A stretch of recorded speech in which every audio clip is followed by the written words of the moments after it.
Forum's newest online series called On the Agenda. My name is Lauren Mason from the European Liberal Forum. For those who might not know, we are the political foundation and think tank linked to the ALDE party here in Brussels. This series actually builds on the success of the Liberties in Lockdown series that we've organised over the last few weeks, which looked at those freedoms that had been put in lockdown during the coronavirus pandemic. And now that we're starting to kind of emerge from the lockdown and getting back on our feet, the European Liberal Forum is interested to look at what the European Union and the member states are putting on the agenda as priorities for the next weeks, months and years. And we're also interested to see what's not getting put on the agenda. So that's where we'll be really keen to hear everyone's thoughts on that. Now, for this very first session, we've teamed up with the German Economic Institute, Institut der Deutschen Wirtschaft, a research institute headquartered in Cologne, who've got a lot of expertise on economic and industrial topics. So thank you very much for your support in this. So I think without any further ado, I will hand over to Peter Müller from Der Spiegel, who will join us in moderating today's discussion on a new industrial policy for Europe. Peter. Thanks, Lauren. My name is Peter Müller. I'm the bureau chief of Der Spiegel in Brussels, and I'm happy to moderate this event. It's a timely subject, of course, as a start for the series, a new industrial policy for Europe. I will give a quick introduction in a minute, but want for all our participants just to point out some rules of housekeeping at the beginning. First of all, you all know, but I nevertheless wanted to say it in the sake of transparency. In a way, we are live streaming this discussion, and we're also recording it. So just that everybody is on the loop on this. And you, the participants, really should participate. So you should, if you want to, if you're interested, send us questions, comments, what you think about what the discussions, the people discussing tells you, if you criticize it, if you're in line with that. If you want to do so, and of course we are by now all experts on this, there's this question and answers button at the very bottom of your screen. Just use this chat option and tell us what you want to know. If you would include your full name and your affiliation, this of course would help me then to introduce you to our speakers. So a new industrial policy for Europe, very briefly, very quickly laying out the floor for this. Of course, we all know the Green Deal, the big European Commission's ambitious program from the beginning of the year to make Europe the first zero emissions continent. This, of course, requires a new industrial policy, new innovation, new digital policies, many new research initiatives, circular and clean economy. And we always come back to the question of new technologies. The point is, all this looked very fine till, let's say, the end of February and the beginning of March. And then, of course, the Corona crisis hit. And I want to use this web seminar today to explore a bit with our distinguished panelists how this changed the whole dynamics for this Green Deal, also for the question on European industrial policy. What did the Corona crisis change? What didn't it change? Maybe even the Corona crisis reinforced certain things the Commission has been thinking about and other European institutions have been thinking about at the beginning of the year. So without further ado, this is where I want to bring our panelists in, our two distinguished panelists. We have John Cooper, who is the Director General of Fuels Europe. In a way, he represents 42 companies operating refineries in Europe. Basically, I would say, wherever you stop at a filling station and put something into your car, you come into touch with companies Mr. Cooper is representing in Brussels. Mr. Cooper will speak in a minute. Before him, we have Christian Rusche. Christian Rusche is an economist at the Institut für Deutsche Wirtschaft, the Institute for Economics in Cologne and Köln. He has been working there the last 4 years. Christian is specializing in digitalization and also in competition issues. And of course, this makes him the right guy, if I might say, to give us a start into these negotiations. And so Christian, the floor is yours. Thank you very much, Peter, for this very kind introduction. Thank you very much for having me here. So I have to say that I'm a researcher, most theoretical researcher, also looking for practice. So what I want to do is I want to share some points that seems to be important for me from a researcher's perspective. As Peter said, my field is most digitalization, but also competition and structural change. And therefore, I'm a bit biased towards competition. So this is just laying the ground for a discussion. So and I want to share some of the points that seems to be important for me. So I want to say something about the new industrial policy for the European Union. And the question arises, why industry? So we have also the service sector, we have agriculture and so on. Why are we concentrating on industry? And this has a historical background because in the financial crisis, we saw shocks coming from the financial sector, and the industry was really got the chance to show that it is really something that can help to overcome the crisis.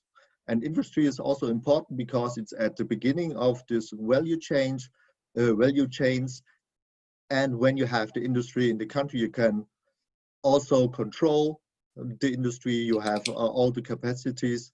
Maybe if you want to produce mass or so, you have all in the country. So this is really important to have industry in the country here, and industry has also high productivity and therefore high quality jobs.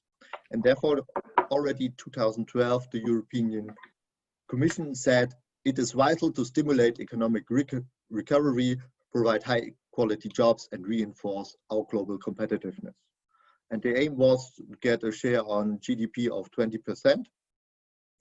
Before Corona, this was a good way. We had 18% in 2018, but since 2012, we had a mass of other crises, new challenges, old challenges gaining importance. So we have China as a global competitor. We have digitalization, then fueled by Corona crisis, digitalization, but also we had climate change and the Great New Deal, the Green New Deal, sorry for that. So, and what is seen as a solution or maybe a challenge can also be a very good opportunity for the industry in Europe. For example, when we have green technologies, we can overcome this competition issue with other jurisdictions like China also, and we have something, the value created in Europe, and this could very, very well increase welfare in the European Union. So what I want to say before I want to say something about the baselines of industrial policy, from my point of view, is some figures. So what I have here is the share in world GDP of the United States, China, and the European Union without UK. And we see since the financial crisis 2007 and 8, the US concentrated more or less on services for consumers, and they held their share in world GDP constant.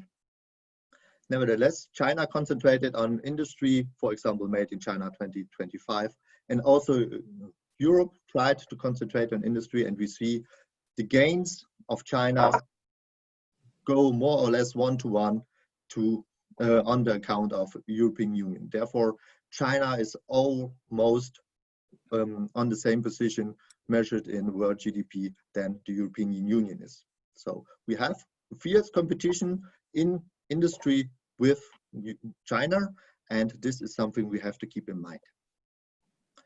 And another thing is, I also had a look at the companies with the greatest potentials, and I had a look at the so-called unicorn companies, and the unicorn is a privately held enterprise with a valuation of more than $1 billion US.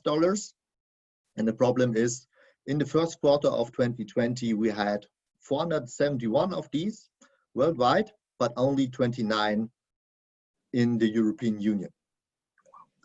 And from these 471 unicorn companies, 135 were platforms, especially digital platforms, but only 12 of them were in the European Union. You know, for example, Airbnb is such a platform with a high valuation, and a European platform is, for example, BlaBlaCar. We also see this relationship in the valuation of the unicorns. Therefore, the most companies are based in China or the United States, and also the biggest valuation is in China and the United States. That means the really high valued companies are not in the European Union. This picture is also getting even more worse, I would say, when you have a look at the former unicorns. Companies can lose the status of being a unicorn, for example, if they is a merger or acquisition, or if they are listed on a stock exchange, or of course they can also go bankrupt. But most of them had very successful IPOs or was bought by bigger companies that could be seen at the valuation of more than 900 billion US dollars. So the biggest company in the European Union was Spotify with around 30 billion. And this is really an exception because most of the former unicorns are not based in the European Union, and they are not based, and they are also not really highly valuated. So, and what I also want to say, the last point is, I had a look at the share of industry in the economy of some of the biggest European countries, but also in some randomly chosen European countries that stand for more or less other countries. So what we see, we have a large industry share, for example, in Poland with almost 34%, and a small share in France with 20%, smaller countries like Cyprus has only 12%, and so on. So we have really different importance of industry in the countries. And the question is, how can we have an industrial policy that pays account to all the differences between the member countries of the European Union? And what I also want to say is, there was a structural change going on since 2010, and we had some countries gaining importance of industry like Bulgaria or Germany, but most countries, they are also deindustrialization goes on. But I have to say, in these numbers, they came from the United Nations. In the industry sector, they also put the construction sector. So some of this also goes on the construction. So, and the basic argument is, so we have member countries in the European Union that are very different according to the industry, but also on the branches. They are important in them, and we have different structural change going on in these countries. And the question is, what could be a solution from the European perspective to solve these problems? And what I say is, the first and the most important thing is something I would call horizontal industrial policy. So improving the conditions for every enterprise in the single market. So this means improving the digital single market, and the free flow and the data policy of the European Union is a good way for doing this, because when you have data flowing and when you have a big single market, maybe this also attracts money, investments, and maybe also lays the ground for businesses being scaled up, like in the US or in China. And it's also important to have research and development. Competition is important, because when the most important and powerful companies come from the US or China, then you have to have some rules, a level playing field in the European Union, so that their power cannot have negative consequences for the firms being located in the Union. And also I want to say openness is important. That means openness for investments, but also openness to trade. So the most important thing I would also say that belongs to horizontal industrial policy is something theoretical researcher like me would say is internalization of externalities. So that in the prices, consumers have to pay, all negative effects are included, especially this carbon dioxide or climate change, something all on this. So I really appreciate this European Zertifikatehandel, we say in Germany, and the European name is the European Union's emissions trading system. This is a really important thing to get a level playing field, to include, to internalize these externalities. And I guess this is also a big thing for the European Green Deal. And the question arises, what can we do for the Corona crisis? So from my point of view, it would be a very good idea to preserve the companies that had a working business model. So not avoiding any insolvency just because of Corona.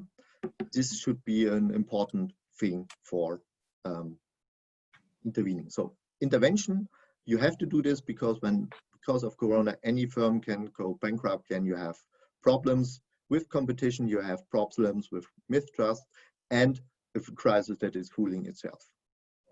So public interventions is important, and we have to defend our industrial core, but also defend any other firms, for example, in the service sector. So this is really important.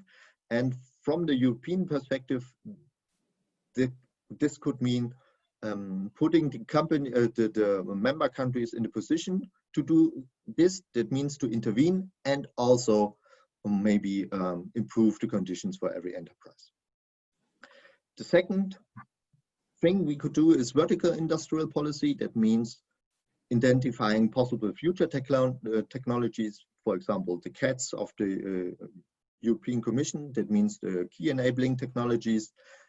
But the problem is we have this different member countries with different clusters in industry, different clusters in research facilities, and therefore one strategy may not fit them all.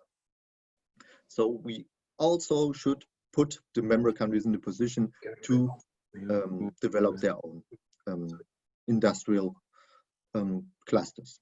And the last thing is European champions. It's the discussion done in Germany. I'm not a fan of European champions, whether directly or indirectly. There might be cases where this is a really good idea, but I don't have good arguments for doing this on a broader scale. But this is also a point I want to discuss with you. So that's all I want to say from my perspective. Thank you very much. And thanks, Christian, for laying the scientific groundwork for our discussions. Thanks for sharing your thoughts on industrial policy and why it might be needed with us. From the scientific economic point of view, we now go to somebody who is hands-on involved in shaping policies in Brussels. We have John Cooper, who is once again the Director General for Fuels Europe and representing almost 100% of EU petroleum refining capacity with his team. So John, give us your impression. I would take that the industry you is representing is very much hit by what is happening now with the Corona crisis, but of course also very much affected by the Green Deal the Commission wants to make its signature project for the next years. Yeah, well, thank you, Peter. Yes and yes, and the answers to your questions, but I will come and talk about that in some more detail. And also thanks to Christian, great setup. Christian, I'm in agreement with, I think, everything that you've been saying. I'm an engineer by background, and throughout my career, I've actually been involved with companies that make things. And I have to say, as my career is now, 35 years or so, and over the years, I've become quite amazed and also a little disappointed that if you look at the companies that make things and how we value them in society and how they compare with companies today that they don't make things, but they just connect between the maker and the customer. Well, these companies that are the connections are now valued in more like $1 trillion or €1 trillion, whereas companies that make things are relatively small in a global scale. And that actually extends into social aspects. And if I've got time, I'll say something about that later. But let me say something about the work that we've been doing. As you say, we represent pretty much the whole fuels refining industry. That includes some of the largest energy companies in the world, many who are diversifying into renewable energies and low carbon technologies that are quite well established, but not yet fully covered by policies. And many of these companies have also made very ambitious commitments about climate neutrality as well. This is not a new subject for us, but is something that is really ramped up in recent years. We're also one of the 11 energy intensive industries in Europe that have worked very closely with the Commission on the industrial strategy and the master plan for a competitive transformation of European industry. These are the industries that make the foundation products of life: steel, aluminium, fertilizer, chemicals, fuels, glass, ceramics, etc. Just about everything that you see and touch on a daily basis or transports you, etc. These are the foundation products. And of course, they all have a significant carbon and climate impact. We've been working together for over 2 years now, collaboratively, to recommend elements of industrial policy and strategy for Europe. And what's been surprising is just how much we have in common as industries in terms of what we can do and also what policies we need to make it work. It's been very surprising to discover that around 6 key technologies can enable the decarbonisation of the production of everything that I've just described. And the policies that we need to bring those policies up to scale are also quite similar. Just say something about the key things, the key broad things we need in the framework. The first thing is we need to create markets for climate neutral products, something that the customer can see, where customers can make a choice, and that there's a clear incentive for investors as well to make those instead of the higher carbon alternatives.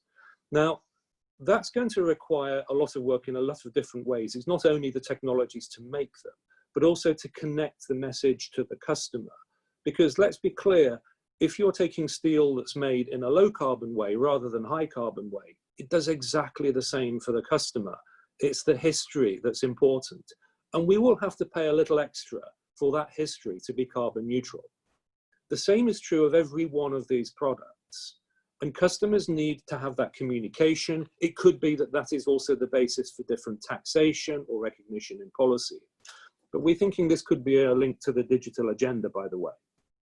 There's also something we have to work on access to resources and deployment. If you look at what China's been doing over the last 15 years or more, they've been very strategic about getting resources, having relationships with countries and companies that can supply those resources at massive scale. Honestly, we're behind and we've got to catch up. And it also means we've got to think about new connections, new infrastructure, transporting waste carbon between one industry that needs to get rid of it and another industry that can use it or store it, etc. Lots of new aspects of industry and the connections. And that will also require optimization and management of that.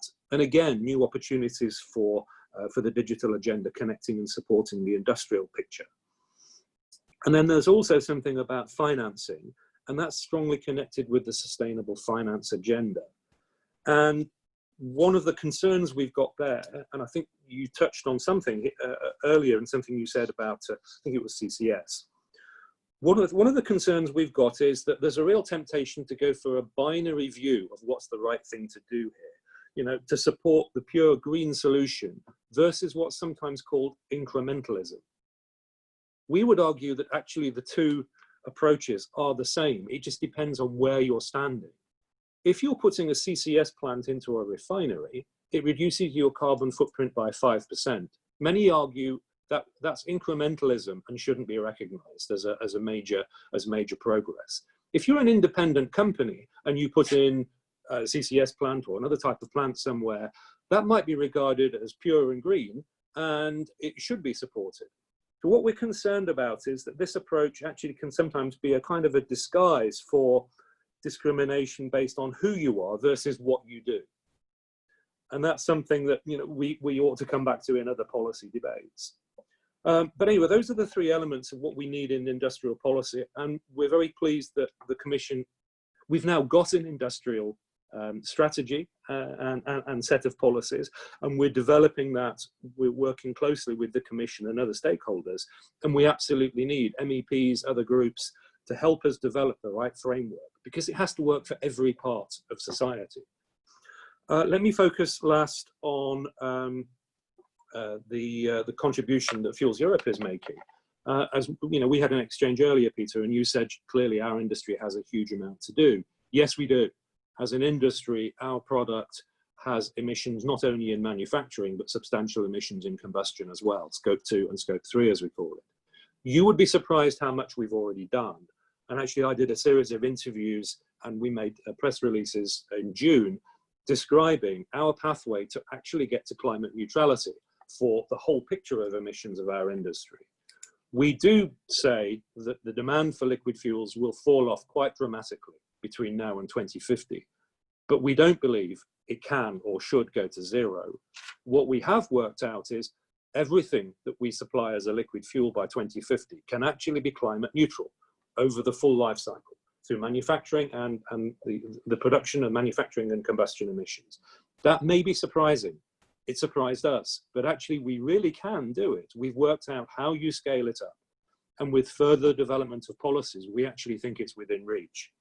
We think it's really exciting for many industries like the trucking industry, aviation, maritime, that they could then have a solution that is less or not dependent actually on new infrastructure, because it allows whatever you still have in operation in 2050, whether it's a truck with internal combustion engine or aircraft with a jet engine, it becomes climate neutral when you put that fuel in. Lastly, let me just come to the point we talked about earlier about the social aspects. I'm a graduate engineer, and that's given me opportunities in life, and I've been lucky. I'm a little bit unusual in that I was also trained in my education by mechanics and skilled workers in things like welding. I'm probably the only Director General in Brussels who knows how to MIG weld or turn screw threads on a lathe.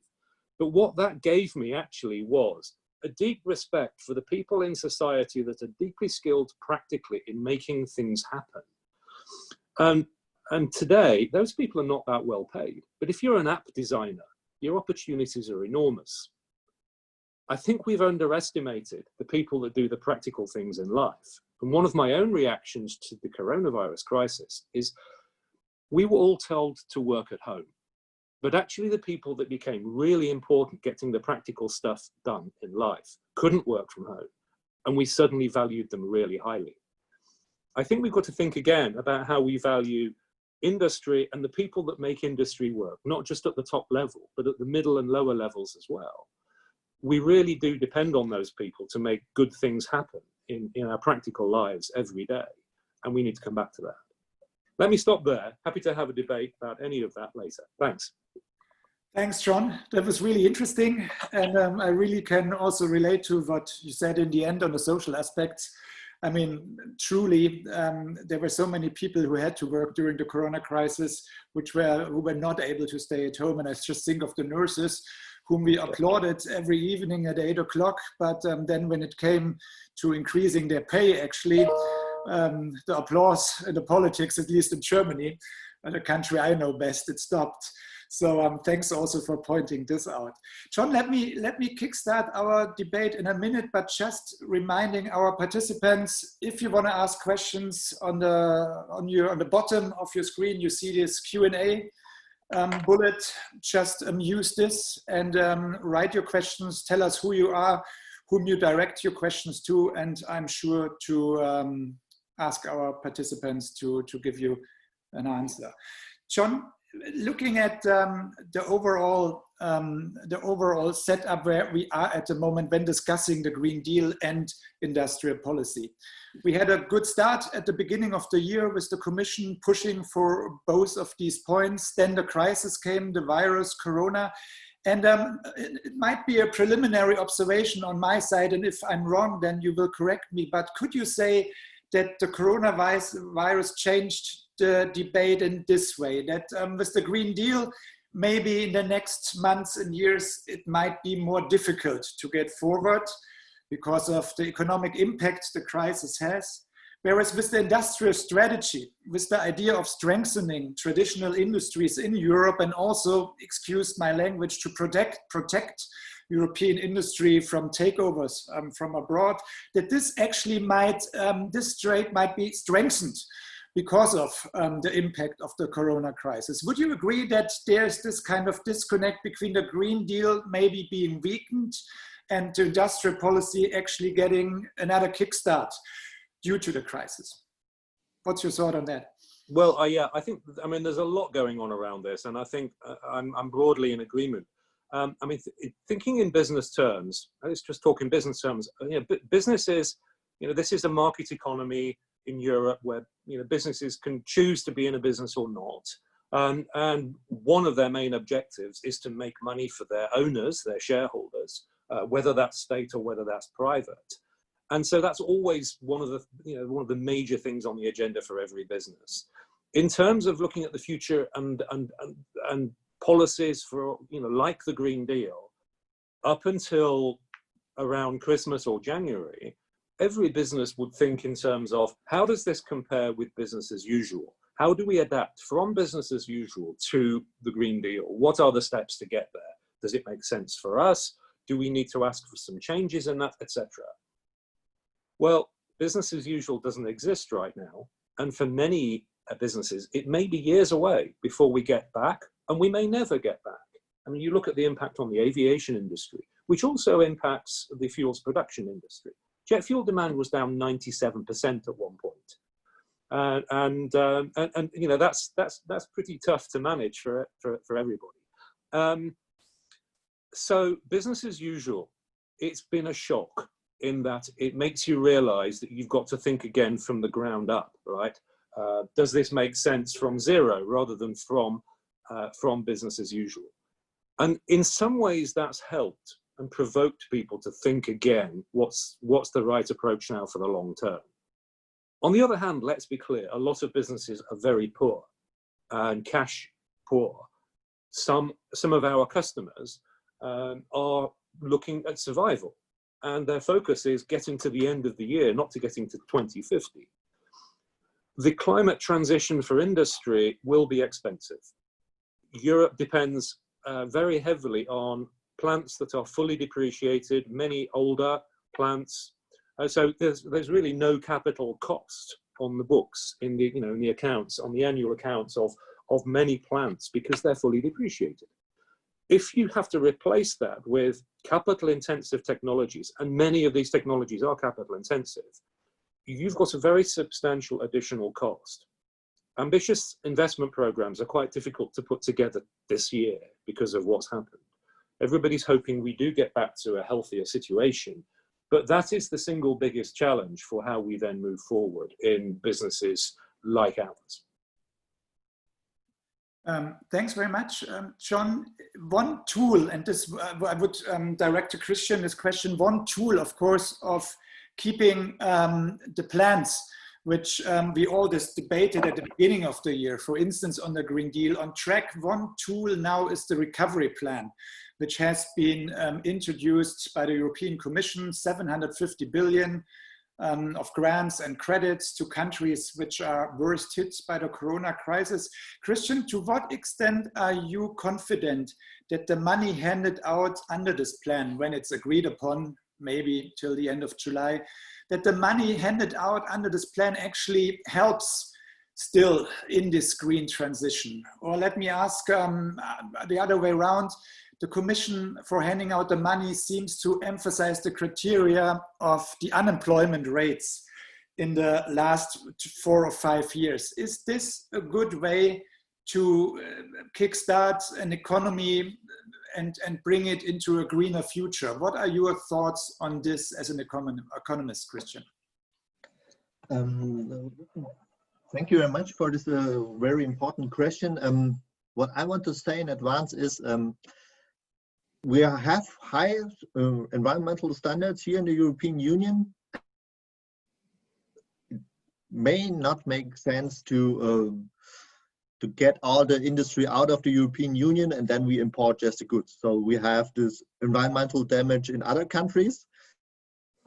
It might be a good idea to have it here with high standards, new technology in the European Union. So this program, this 750 billion program, should also go in the modernization, but also in holding industry enterprises here, where we can have a look at the environmental standards. And the other thing is, the crisis is also not only a challenge, but it's also an opportunity, I would say. So we saw that many business trips could be done with Zoom or something like this. So we can have the chance to save some activities, and we also saw what is important in industry, but in other activities. And it also showed weaknesses and the need for investments in research and development. And having also a look at the unemployment rate is also important, because when you have no money, you can also only buy the cheapest thing, maybe from China, and not the high quality products, or in Germany, this bio-fleisch or something like this. So this having a look at the income of the consumers is also an important topic for getting them on board for saving this. And the question really is, we don't have the plan and we don't have the final sum, whether they are 500 or 50 billion. We have to have a look at where this money goes to. So just preserving old facilities may not work, but preserving the facilities and modernization, this may be a good idea. So that's my thoughts on this question. I hope I could answer that.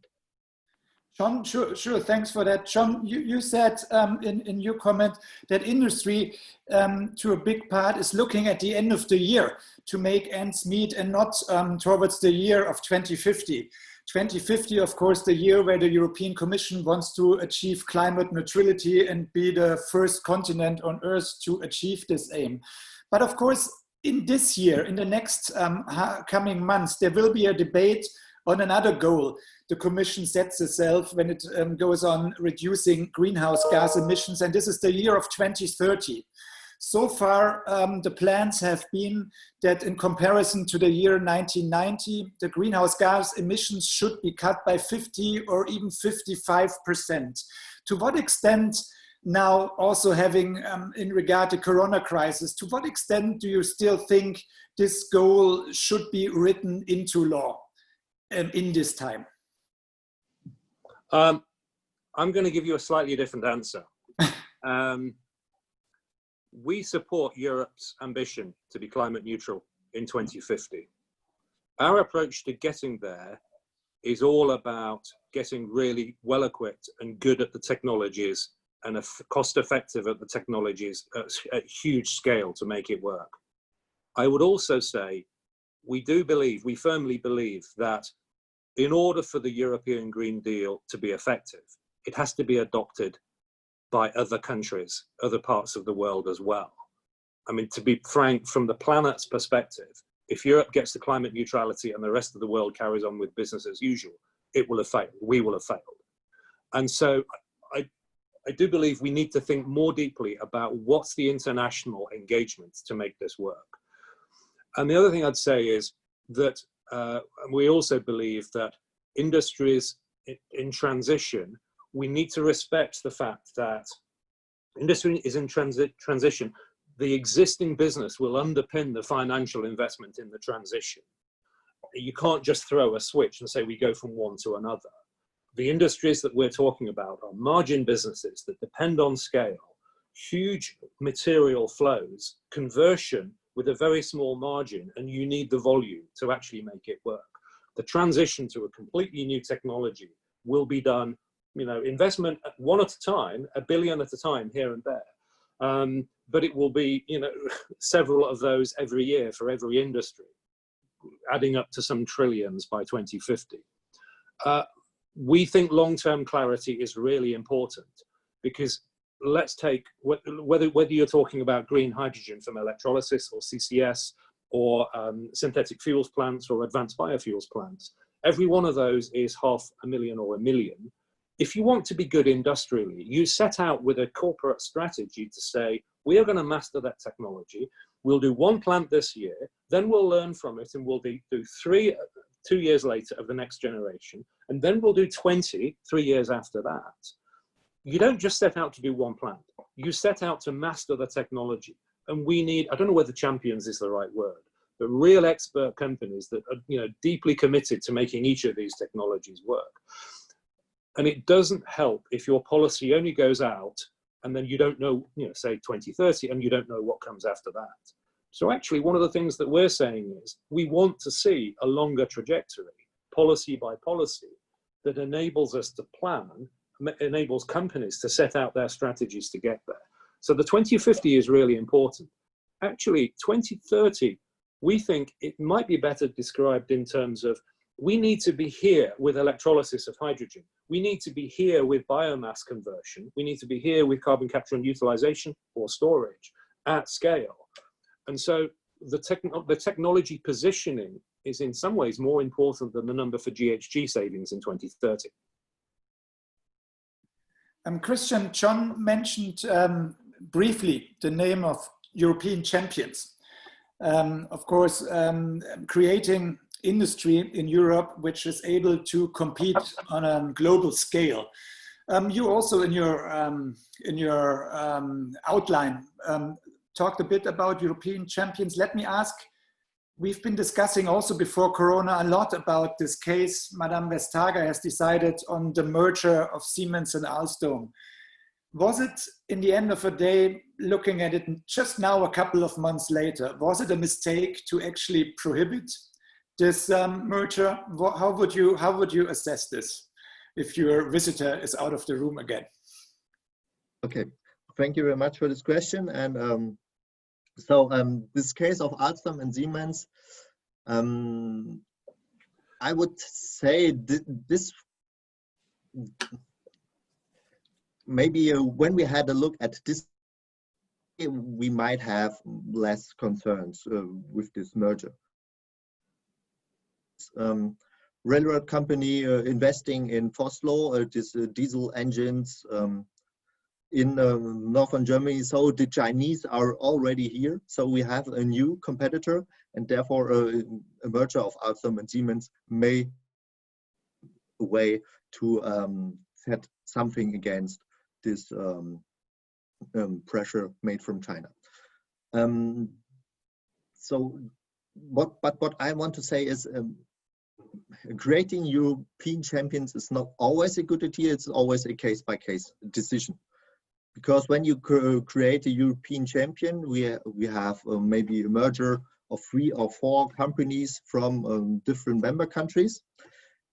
But the consumers in all other countries will be affected by less competition. That means higher prices, less innovation, and so we have maybe benefits in some countries, but we have many other countries paying the price for this. So this is always a case-by-case decision, looking at whether we have some kind of problem with pressure coming from out, where this could also work. That are my thoughts on this.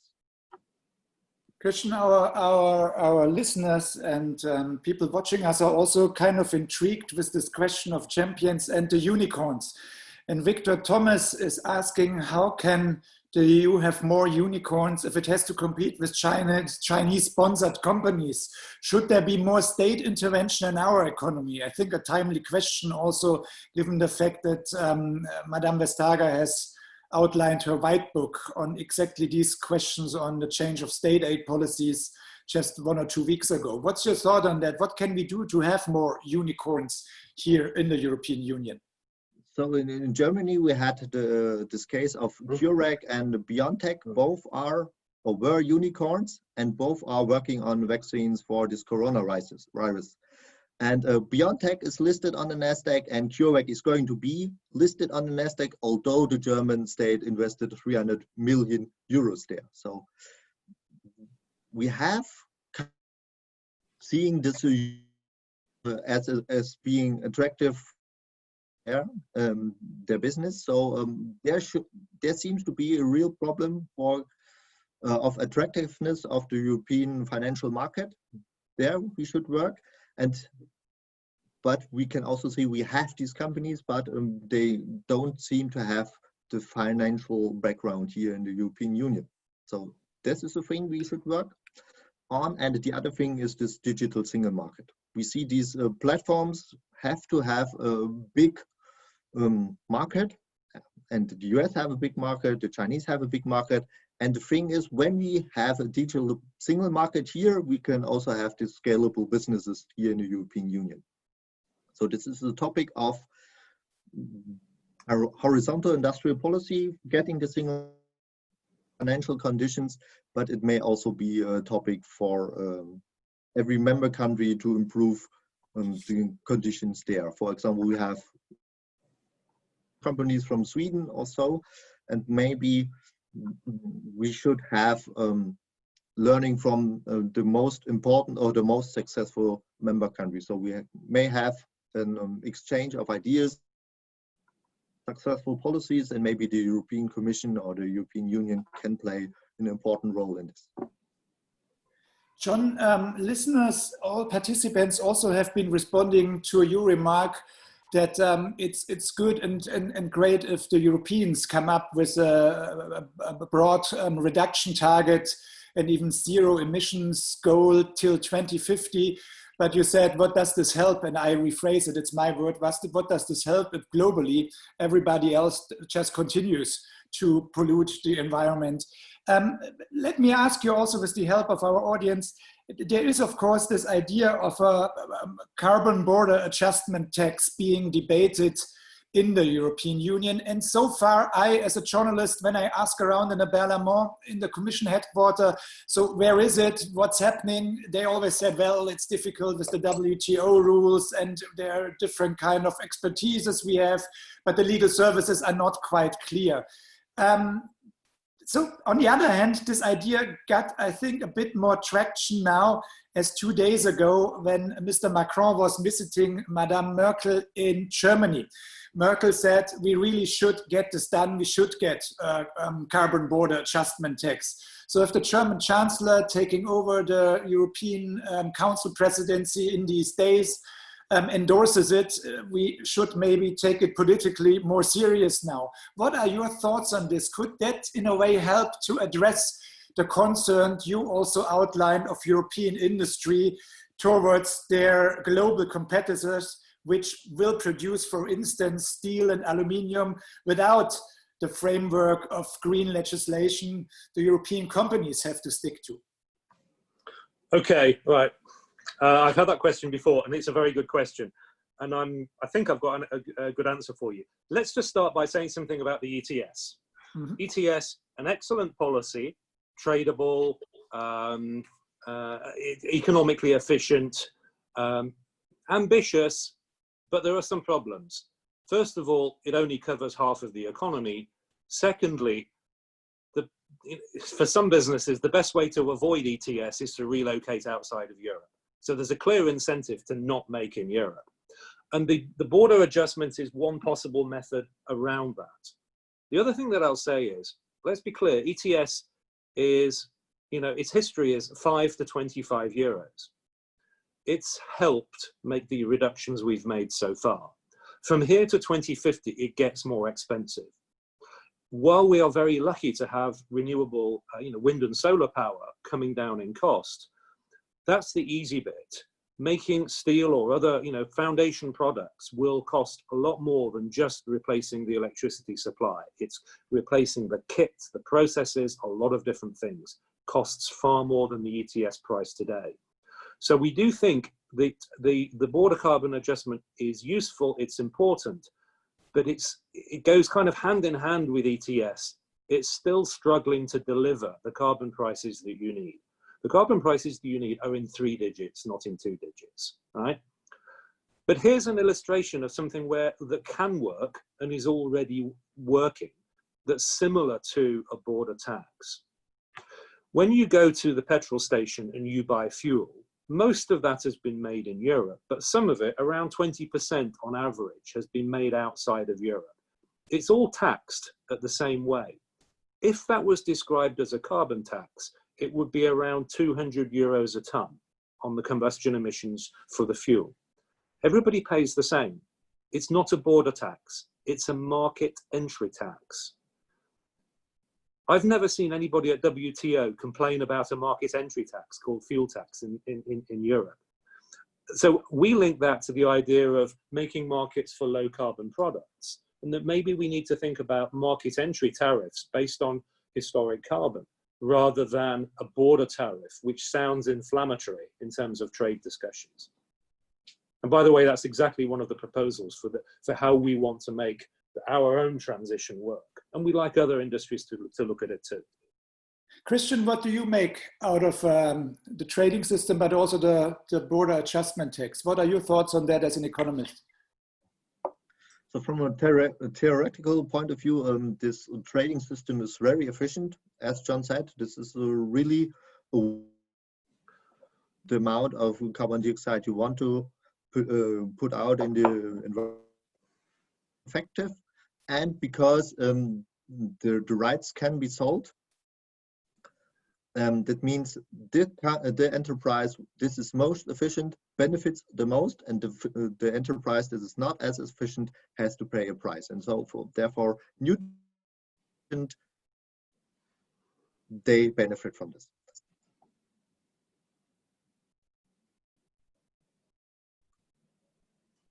Sorry.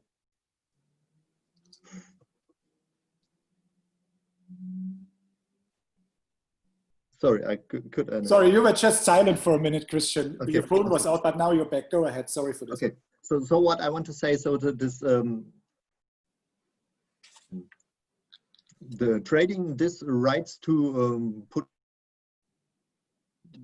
and it there from this always the efficient and the new technology. What I say is, when we put a price on everything that is produced here in the European Union, that we are importing, this is a way we of the European Union. So this, if you putting a price on the goods that come in order to represent on damage in the environment is a okay. And this also creates a level playing field where they can compete on the damage they do in the environment. All right. Thanks, Christian. John, I know that the next question, which comes from our listener, Charles-Henri Colombier, is maybe not exactly in your field of industry, but I nevertheless wanted to give it to you because I think it's a great question also to sum up our conversation, because I give the final word back to the colleagues in Brussels. He asks, Mr. Colombier, given the fact that these big tech companies, Microsoft, Google, Amazon, and so on, get more and more market share in Europe also, wouldn't it make sense, and I think this is a nice question when it comes to industrial policy, wouldn't it make sense for the EU to proactively create actually its own tech giant like it did, of course, many decades ago, when we look at Airbus, yeah, a thing which, when we would discuss it today, would seem rather strange, but back then politicians sat down, came together and said, well, there's only Boeing in the field, in the market of big aircrafts, and we should have a European one. And so countries pulled their resources together, and their global competitor for Boeing was born. Is this something the Europeans should also consider when it comes to the market of big tech companies? What are your thoughts on that? Well, okay. So this is going very off-piste in terms of being you know, speaking for an industry. So I mean, these are really personal remarks.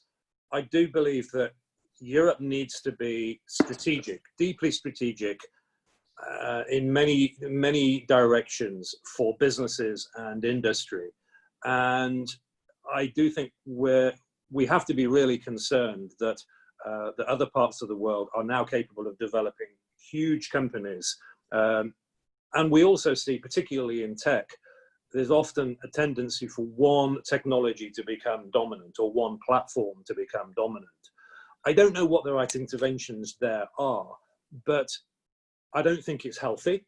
And Europe should think about how it can support the creation of large business initiatives. I mean, I think most would agree that Airbus is very successful. While I don't want to take a position on some of the, you know, hot potatoes, being strategic and supporting larger companies and larger organizations and joint ventures, I do believe is part of the picture. We've got many huge challenges in society. Coronavirus has just illustrated that, but the climate is the bigger and deeper one, and it will require really long-term major collaboration. And while we often have great focus, we need SMEs, we need unicorns, we also need to like them and support them when they become bigger organizations too, and have a long-term agenda for them. Thanks for this. We have 4 minutes left. So this was a great discussions on broad, big, important topics, but we only had like, I don't know, 45 minutes together. I want to thank you for taking your time, both of you, Christian and John, and for sharing your insights. John, also thank you for the last comments, which were not in your capacity as Director General of Fuse Europe, I understand, but nevertheless, of course, very interesting. Christian, thanks again for laying the groundwork on industrial policy, on your thoughts on that. I want to give the floor now for wrapping up our discussions to Sandra Paty. Sandra is the head of the European office of the Institute für die Deutsche Wirtschaft.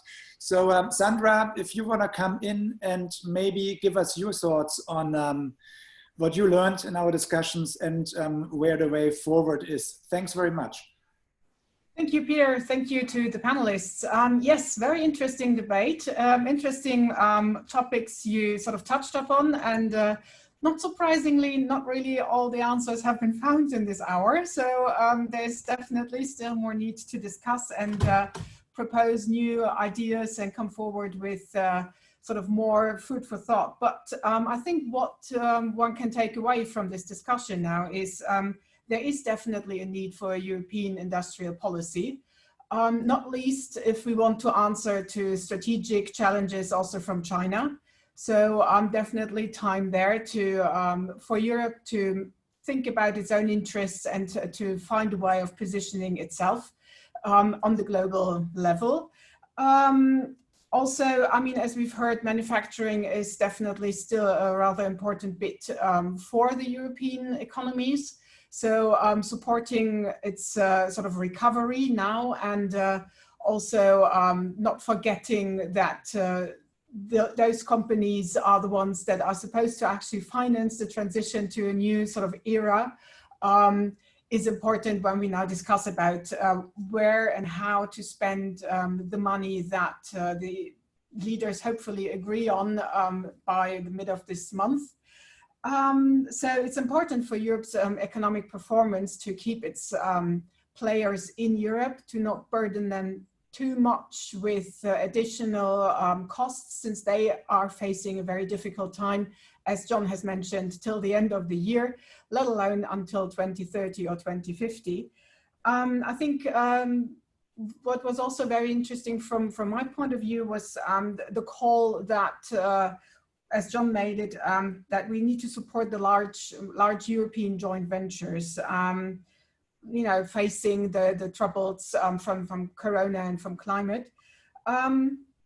Whether that means that we need European champions is probably debatable and is being debated. So I think Christian made some interesting points there as well on having to have case-by-case decisions on this. and whether the EU as such or government actors can create unicorns. This is also an interesting debate to have. I think, as Christian mentioned, there are European companies that are very innovative, that are very active, but the main problems have been well outlined in his comment. I find the problem of attractiveness of the European financial market and the problem of a lack of a real digital, in brackets, as well as a real single market that functions and provides companies with the same amount of consumers and the same amount of, let's say, economic and financial oomph as some other countries can actually provide. And lastly, one issue that I think is also going to keep us busy for a while, indeed, when it comes to the climate debate, is indeed the carbon border adjustment thing. Whether it's a tax or a mechanism or a fee or whatever will remain, to be seen. But I think John's point on actually trying to put it more as a market entry tax is an interesting one, and should potentially be explored a bit more in depth by the actors concerned. So yeah, I think those are the points I find are the ones personally most interesting to me, and perhaps also some of them could be the basis for further discussions in this context and in this format. So thank you very much. Thanks very much. Thank you. Thank you. Thanks for the opportunity. Bye-bye. Thank you. Thank you. Goodbye. Thanks very much to all of our speakers. And don't forget to tune in for the next on the agenda, which will be on the 16th of July. Thanks very much. Bye-bye. Goodbye.